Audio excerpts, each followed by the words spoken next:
Assalamualaikum warahmatullahi wabarakatuh.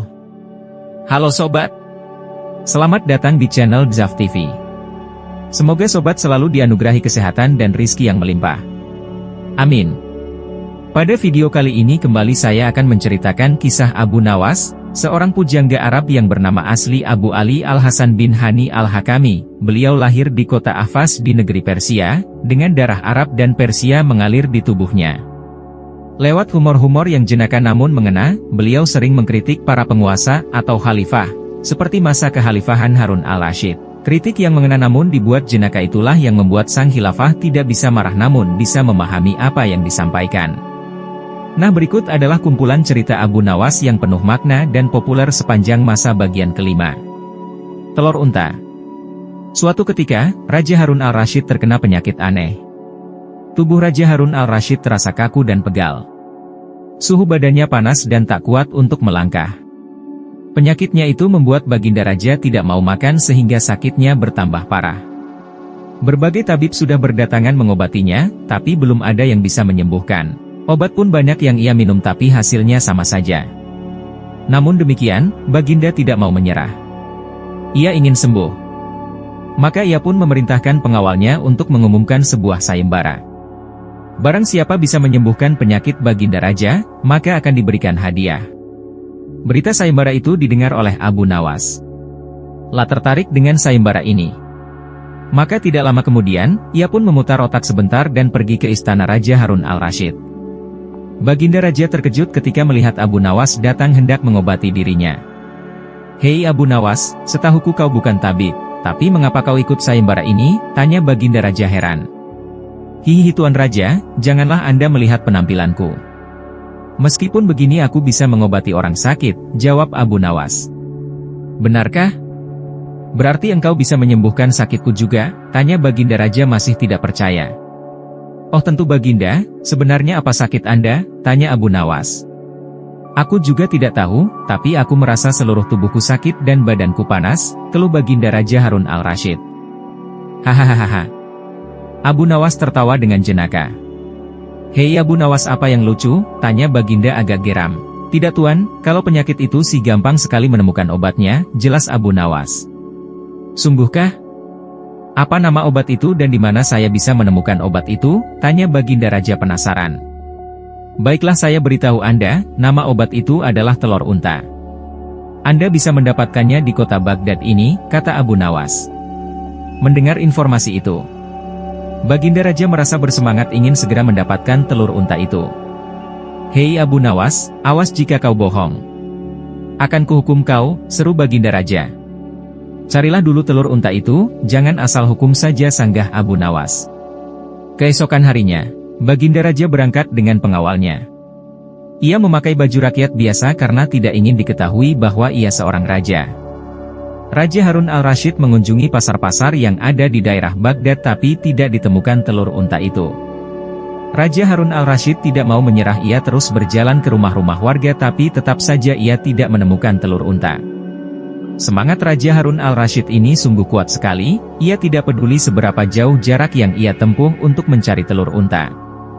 Hingga akhirnya ia sampai di sebuah hutan. Raja terus berjalan tanpa menghiraukan pengawalnya yang sudah kelelahan. Sambil menggerutu ia tetap berpikir di manakah telur unta itu berada. "Awas kau Abu Nawas, kalau aku tidak menemukan telur itu akan kuhukum kau," gerutu Baginda Raja. Pengawal bersiaplah menghukum Abu Nawas besok, perintah Baginda Raja agak kesal. "Siap Baginda. Tapi lebih baik kita pulang saja sekarang. Memang sepertinya kita tidak menemukan telur itu," kata sang pengawal yang sudah terlihat kelelehan. Raja Harun al-Rashid pun mempertimbangkan saran pengawalnya namun beberapa saat kemudian ia melihat seorang kakek yang sedang membawa ranting. "Tunggu dulu pengawal, kita coba tanyakan kepada satu orang lagi," seru Raja Harun al-Rashid. Baginda Raja menghampiri kakek yang membawa ranting itu. Melihat kondisinya yang sudah tua ia amat kasihan, maka ia pun menawarkan jasanya untuk membawakan kayu-kayu itu. Setelah sampai di rumahnya, sang kakek mengucapkan terima kasih kepada Raja Harun al-Rashid. Sang kakek tidak menyangka bahwa ia adalah seorang raja. "Terima kasih nak, semoga Allah membalas kebaikan Anda," kata sang kakek. "Sama-sama, Kek," jawab Raja Harun al-Rashid. "Oh iya Kek. Saya mau bertanya, apakah kakek punya telur unta? Tanya Raja Harun al-Rasyid pada si kakek. Telur unta, sang kakek keheranan kemudian berpikir sejenak. Hahaha, tawa sang kakek. Raja Harun al-Rasyid pun keheranan dan bertanya kepada sang kakek. Apa saya salah tanya, kek? Bisa Anda jelaskan? Tanya Raja Harun al-Rasyid keheranan. Nak, di dunia ini mana ada telur unta? Setiap hewan yang bertelinga itu melahirkan bukan bertelur. Jadi mana ada telur unta? Mendengar penjelasan dari sang kakek membuat Baginda Raja dan pengawalnya tersentak kaget. Benar juga, mana ada telur unta? Unta adalah binatang yang melahirkan bukan bertelur, gumam Baginda Raja. Keesokan harinya sang raja dengan perasaan kesal menunggu kedatangan Abu Nawas yang telah mengerjainya. Dia mondar-mandir ke sana kemari sambil mulutnya komat-kamit. Awas kau Abu Nawas! Awas kau Abu Nawas, gumam Baginda Raja. Beberapa saat kemudian, Abu Nawas datang. Ia memberi senyum jenaka kepada Raja Harun al-Rasyid. Baginda Raja langsung memarahinya. Hai, kau Abu Nawas, beraninya mengerjaiku. Aku tidak terima ini. Sesuai dengan kesepakatan kita bahwa aku akan menghukummu karena kau telah membohongiku. Mana ada telur unta? Unta itu hewan yang melahirkan bukan bertelur, kata Baginda Raja dengan geram. Anda benar Tuan Raja, telur unta itu sebenarnya tidak ada. Unta hewan yang melahirkan bukan bertelur, sahut Abu Nawas membenarkan pernyataan Raja Harun al-Rasyid. Lantas, mengapa kau menyuruhku untuk mencari telur itu? Pokoknya sekarang kamu harus dihukum, kata Baginda Raja. Tunggu dulu, Baginda. Sebelum saya dihukum, saya ingin bertanya, cegah Abu Nawas. Tanya apa? Kata Baginda Raja sudah tidak sabar. Bagaimana kondisi tubuh Tuan Raja hari ini? Tanya Abu Nawas. Kondisi badanku, aku merasa tubuhku tidak pegal dan sakit seperti kemarin-kemarin. Suhu badanku pun turun, kata Baginda Raja. Sesaat kemudian, Baginda Raja pun terdiam sejenak. Abu Nawas, aku sudah sembuh, penyakitku hilang Abu Nawas, seru Baginda amat gembira. Aku tahu. Perjalananku yang amat jauh kemarin telah membuat tubuhku yang tadinya jarang bergerak menjadi bergerak dan itu membuat aliran darahku yang semula beku menjadi lancar kembali benar Abu Nawas, itu penyebabnya. Terima kasih Abu Nawas, sahut Raja Harun al-Rasyid. Benar, Tuan. Tubuh yang tidak dibiasakan bergerak akan membuat darah membeku dan akhirnya menjadi penyakit. Maka dari itu Baginda, rajinlah bergerak, kata Abu Nawas. Ya, memang akhir-akhir ini aku sering di kamar. Jarang bergerak kemudian aku juga banyak makan. Mungkin ini yang menyebabkan aku sakit, kata Baginda Raja Harun al-Rasyid. Abu Nawas maafkan aku telah memarahimu. Aku tidak akan menghukummu tapi aku akan memberikanmu hadiah karena telah memberiku saran yang luar biasa, kata Baginda Raja gembira. Terima kasih Tuan Raja, jawab Abu Nawas singkat. Tipu dibalas tipu. Ada seorang yogis atau ahli yoga mengajak seorang pendeta bersekongkol akan memperdaya Abu Nawas. Setelah mereka mencapai kata sepakat, mereka berangkat menemui Abu Nawas di kediamannya. Ketika mereka datang, Abu Nawas sedang melakukan sholat duha. Setelah dipersilahkan masuk oleh istri Abu Nawas, mereka masuk dan menunggu sambil berbincang-bincang santai. Seusai sholat, Abu Nawas menyambut mereka. Abu Nawas dan para tamunya bercakap-cakap sejenak.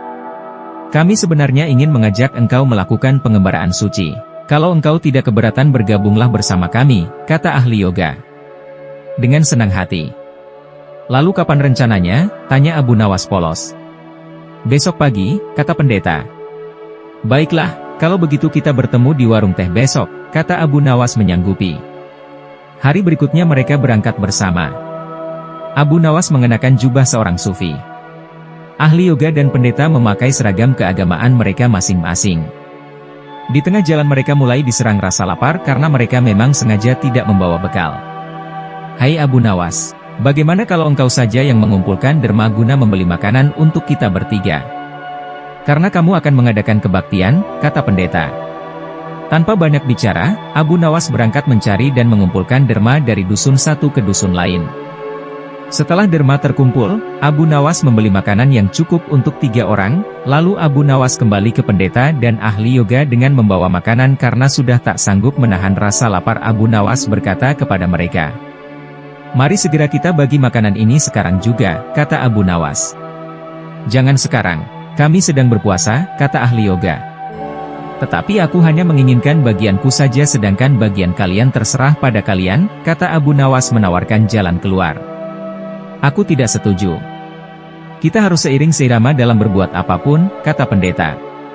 Betul, aku pun tidak setuju karena waktu makanku besok pagi, kata ahli yoga. Bukankah aku yang engkau jadikan alat pencari derma, dan derma itu sekarang telah kutukar dengan makanan ini. Sekarang kalian tidak mengizinkan aku mengambil bagian sendiri. Itu tidak masuk akal, kata Abu Nawas mulai merasa jengkel. Namun, begitu pendeta dan ahli yoga tetap bersikeras tidak mengizinkan. Abu Nawas mengambil bagian yang menjadi haknya. Abu Nawas penasaran. Ia mencoba sekali lagi meyakinkan kawan-kawannya agar mengizinkan ia memakan bagiannya. Tetapi mereka tetap saja menolak. Abu Nawas benar-benar merasa jengkel dan marah. Namun Abu Nawas tidak memperlihatkan sedikit pun kejengkelan dan kemarahannya. Bagaimana kalau kita mengadakan perjanjian, kata pendeta kepada Abu Nawas. Perjanjian apa? Tanya Abu Nawas. Kita adakan lomba. Barang siapa di antara kita bermimpi paling indah maka ia akan mendapat bagian yang terbanyak, yang kedua lebih sedikit, dan yang terburuk akan mendapat paling sedikit. Pendeta itu menjelaskan. Abu Nawas setuju. La tidak memberi komentar apa-apa. Malam semakin larut. Embun mulai turun ke bumi. Pendeta dan ahli yoga mengantuk dan tidur. Abu Nawas tidak bisa tidur. Ia hanya berpura-pura tidur. Setelah merasa yakin kawan-kawannya sudah terlelap, Abu Nawas menghampiri makanan itu. Tanpa berpikir dua kali, Abu Nawas memakan habis makanan itu hingga tidak tersisa sedikit pun. Setelah merasa kekenyangan Abu Nawas baru bisa tidur. Keesokan hari mereka bangun hampir bersamaan. Ahli yoga dengan wajah berseri-seri mulai bercerita. Tadi malam aku bermimpi memasuki sebuah taman yang mirip sekali dengan nirvana. Aku merasakan kenikmatan yang belum pernah kurasakan sebelumnya dalam hidup ini, kata ahli yoga. Pendeta mengatakan bahwa mimpi ahli yoga benar-benar menakjubkan. Betul-betul luar biasa. Kemudian giliran pendeta menceritakan mimpinya. Aku seolah-olah menembus ruang dan waktu. Dan ternyata memang benar. Aku secara tidak sengaja berhasil menyusup ke masa silam di mana pendiri agamaku hidup.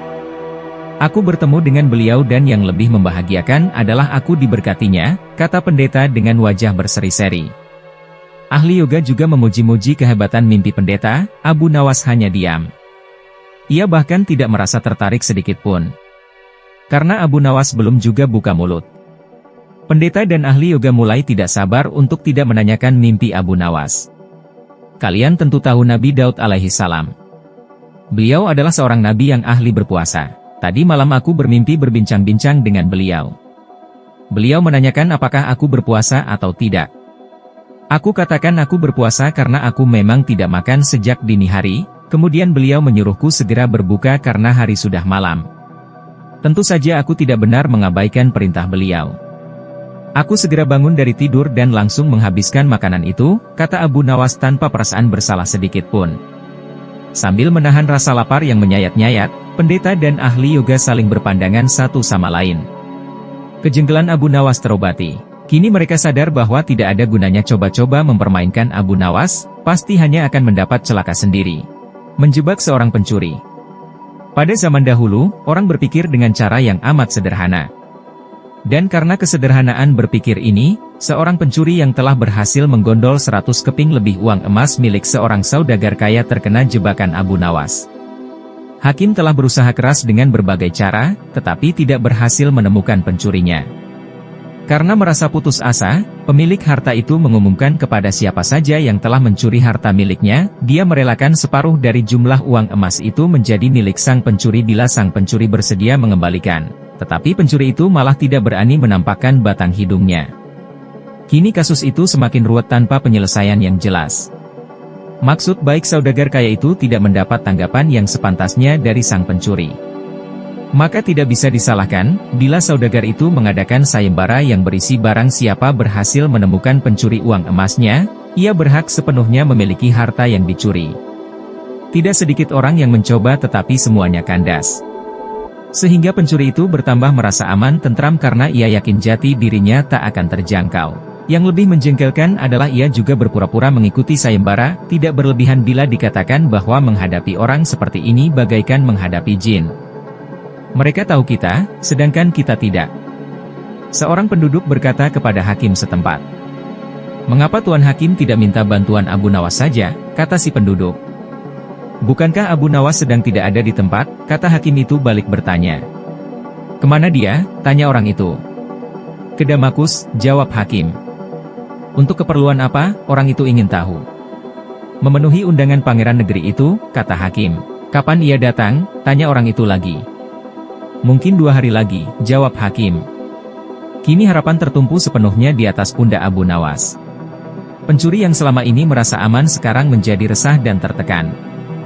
Lam merencanakan meninggalkan kampung halaman dengan membawa serta uang emas yang berhasil dicuri. Tetapi ia membatalkan niat karena dengan menyingkir keluar daerah berarti sama halnya dengan membuka topeng dirinya sendiri. Ia lalu bertekad tetap tinggal apapun yang akan terjadi. Abu Nawas telah kembali ke Baghdad karena tugasnya telah selesai. Abu Nawas menerima tawaran mengikuti sayembara menemukan pencuri uang emas. Hati pencuri uang emas itu tambah berdebar tak karuan mendengar Abu Nawas menyiapkan siasat. Keesokan harinya, semua penduduk dusun diharuskan berkumpul di depan gedung pengadilan. Abu Nawas hadir dengan membawa tongkat dalam jumlah banyak. Tongkat-tongkat itu mempunyai ukuran yang sama panjang. Tanpa berkata-kata Abu Nawas membagi-bagikan tongkat yang dibawanya. Setelah masing-masing mendapat 1 tongkat, Abu Nawas berpidato di hadapan mereka. Tongkat-tongkat itu telah aku mantrai. Besok pagi kalian harus menyerahkan kembali tongkat yang telah aku bagikan. Jangan khawatir, tongkat yang dipegang oleh pencuri yang selama ini menyembunyikan diri akan bertambah panjang 1 jari telunjuk. Sekarang pulanglah kalian, kata Abu Nawas. Orang-orang yang merasa tidak mencuri tentu tidak mempunyai pikiran apa-apa. Tetapi sebaliknya, si pencuri uang emas itu merasa ketakutan. Ia tidak bisa memejamkan mata walaupun malam semakin larut. La terus berpikir keras. Kemudian ia memutuskan memotong tongkatnya sepanjang 1 jari telunjuk, dengan begitu tongkatnya akan tetap kelihatan seperti ukuran semula. Pagi hari orang mulai berkumpul di depan gedung pengadilan. Pencuri itu merasa tenang karena ia yakin tongkatnya tidak akan bisa diketahui karena ia telah memotongnya sepanjang 1 jari telunjuk. Bukankah tongkat si pencuri akan bertambah panjang 1 jari telunjuk? La memuji kecerdikan diri sendiri karena ia ternyata akan bisa mengelabui Abu Nawas. Antrian panjang mulai terbentuk. Abu Nawas memeriksa tongkat-tongkat yang dibagikan kemarin. Pada giliran si pencuri tiba, Abu Nawas segera mengetahui karena tongkat yang dibawanya bertambah pendek 1 jari telunjuk. Abu Nawas tahu pencuri itu pasti melakukan pemotongan pada tongkatnya karena ia takut tongkatnya bertambah panjang. Pencuri itu diadili dan dihukum sesuai dengan kesalahannya. 100 keping lebih uang emas kini berpindah ke tangan Abu Nawas. Tetapi Abu Nawas tetap bijaksana, sebagian dari hadiah itu diserahkan kembali kepada keluarga si pencuri. Sebagian lagi untuk orang-orang miskin dan sisanya untuk keluarga Abu Nawas sendiri. Pura-pura mati. Baginda Raja pulang ke istana dan langsung memerintahkan para prajuritnya menangkap Abu Nawas. Tetapi Abu Nawas telah hilang entah kemana karena ia tahu sedang diburu para prajurit kerajaan. Dan setelah ia tahu para prajurit kerajaan sudah meninggalkan rumahnya, Abu Nawas baru berani pulang ke rumah. Suamiku, para prajurit kerajaan tadi pagi mencarimu, kata istrinya. Ya istriku, ini urusan gawat. Aku baru saja menjual Sultan Harun al-Rashid menjadi budak, kata Abu Nawas. Apa? Seru istrinya kaget. Rajaku jadikan budak, ulang Abu Nawas. Kenapa kau lakukan itu suamiku? Tanya istrinya. Supaya dia tahu di negerinya ada praktek jual beli budak. Dan jadi budak itu sengsara, lanjut Abu Nawas menjelaskan. Sebenarnya maksudmu baik, tapi Baginda pasti marah. Buktinya para prajurit diperintahkan untuk menangkapmu, kata sang istri. Menurutmu apa yang akan dilakukan Sultan Harun al-Rashid kepadaku? Tanya Abu Nawas pada sang istri. Pasti kau akan dihukum berat, kata istrinya sedih. Gawat, aku akan mengerahkan ilmu yang kusimpan, kata Abu Nawas. Abu Nawas masuk ke dalam. Ia ngambil air wudhu lalu mendirikan sholat 2 rakaat. Lalu berpesan kepada istrinya apa yang harus dikatakan bila Baginda datang. Tidak berapa lama kemudian tetangga Abu Nawas geger, karena istri Abu Nawas menjerit-jerit. Ada apa? Tanya tetangga Abu Nawas sambil tergopoh-gopoh. Suamiku mati, seru istri Abu Nawas. Hah? Abu Nawas mati, kata para tetangga hampir bersamaan. Lia, kata istri Abu Nawas. Kini kabar kematian Abu Nawas tersebar ke seluruh pelosok negeri. Baginda terkejut. Kemarahan dan kegeraman beliau agak surut, mengingat Abu Nawas adalah orang yang paling pintar menyenangkan dan menghibur Baginda Raja. Baginda Raja beserta beberapa pengawal dan seorang tabib istana, segera menuju rumah Abu Nawas. Tabib segera memeriksa Abu Nawas. Sesaat kemudian ia memberi laporan kepada Baginda bahwa Abu Nawas memang telah mati beberapa jam yang lalu. Setelah melihat sendiri tubuh Abu Nawas terbujur kaku tak berdaya, Baginda Raja merasa terharu dan meneteskan air mata. Beliau bertanya kepada istri Abu Nawas. Adakah pesan terakhir Abu Nawas untukku? Tanya Baginda. Ada paduka yang mulia, kata istri Abu Nawas sambil menangis. Katakanlah, kata Baginda Raja. Suami hamba, Abu Nawas, memohon sudilah kiranya Baginda Raja mengampuni semua kesalahannya dunia akhirat di depan rakyat, kata istri Abu Nawas terbata-bata. Baiklah kalau itu permintaan Abu Nawas, kata Baginda Raja menyanggupi. Jenazah Abu Nawas diusung di atas keranda. Kemudian Baginda Raja mengumpulkan rakyatnya di tanah lapang. Beliau berkata di hadapan rakyat. Wahai rakyatku, dengarkanlah bahwa hari ini, aku Sultan Harun al-Rashid telah memaafkan segala kesalahan Abu Nawas yang telah diperbuat terhadap diriku dari dunia hingga akhirat. Dan kalianlah sebagai saksinya, kata Baginda Raja. Syukur, kata suara dalam keranda. Seketika pengusung jenazah ketakukan, apalagi melihat Abu Nawas bangkit berdiri seperti mayat hidup. Seketika rakyat yang berkumpul lari tunggang langgang, bertubuhkan dan banyak yang jatuh terkilir. Abu Nawas sendiri segera berjalan ke hadapan Baginda. Hamba masih hidup tuanku. Hamba mengucapkan terima kasih yang tak terhingga atas pengampunan tuanku, kata Abu Nawas. Kurang ajar. Ilmu apa yang kau pakai Abu Nawas? Tanya Baginda Raja. Ilmu dari Mahaguru Sufi guru hamba yang sudah meninggal dunia, kata Abu Nawas. Ajarkan ilmu itu kepadaku, pinta Baginda. Tidak mungkin Baginda. Hanya guru hamba yang mampu melakukannya. Hamba tidak bisa mengajarkannya sendiri, jelas Abu Nawas. Dasar pelit. Baginda menggerutu kecewa. Ibu sejati. Kisah ini mirip dengan kejadian pada masa Nabi Sulaiman ketika masih muda. Entah sudah berapa hari kasus seorang bayi yang diakui oleh dua orang ibu yang sama-sama ingin memiliki anak. Hakim rupanya mengalami kesulitan memutuskan dan menentukan perempuan yang mana sebenarnya yang menjadi ibu bayi itu. Karena kasus berlarut-larut, maka terpaksa hakim menghadap Baginda Raja untuk minta bantuan. Baginda pun turun tangan, Baginda memakai taktik rayuan. Baginda berpendapat, mungkin dengan cara-cara yang amat halus salah satu wanita itu ada yang mau mengalah. Tetapi kebijaksanaan Baginda Raja Harun al-Rashid justru membuat kedua perempuan makin mati-matian saling mengaku bahwa bayi itu adalah anaknya. Baginda berputus asa.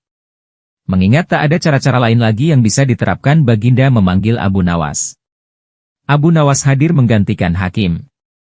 Abu Nawas tidak mau menjatuhkan putusan pada hari itu melainkan menunda sampai hari berikutnya.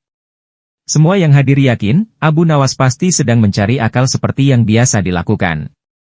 Padahal penundaan itu hanya disebabkan Algojo tidak ada di tempat. Keesokan hari, sidang pengadilan diteruskan lagi. Abu Nawas memanggil Algojo dengan pedang di tangan. Abu Nawas memerintahkan agar bayi itu diletakkan di atas meja. Apa yang akan kau perbuat terhadap bayi itu? Kata kedua perempuan itu saling memandang. Kemudian Abu Nawas melanjutkan dialog. Sebelum saya mengambil tindakan, apakah salah satu dari kalian bersedia mengalah dan menyerahkan bayi itu kepada yang memang berhak memilikinya? Tanya Abu Nawas. Tidak, bayi itu adalah anakku, kata kedua perempuan itu serentak. Baiklah, kalau kalian memang sungguh-sungguh menginginkan bayi itu dan tidak ada yang mau mengalah maka saya terpaksa membelah bayi itu menjadi dua sama rata, kata Abu Nawas mengancam. Perempuan pertama girang bukan kepalang, sedangkan perempuan kedua menjerit-jerit histeris. Jangan. Tolong jangan dibelah bayi itu. Biarlah aku rela bayi itu seutuhnya diserahkan kepada perempuan itu, kata perempuan kedua. Abu Nawas tersenyum lega. Sekarang topeng mereka sudah terbuka. Abu Nawas segera mengambil bayi itu dan langsung menyerahkan kepada perempuan kedua. Abu Nawas minta agar perempuan pertama dihukum sesuai dengan perbuatannya. Karena tak ada ibu yang tega menyaksikan anaknya disembelih. Apalagi di depan mata. Baginda Raja merasa puas terhadap keputusan Abu Nawas. Dan, sebagai rasa terima kasih, Baginda menawari Abu Nawas menjadi penasehat hakim kerajaan.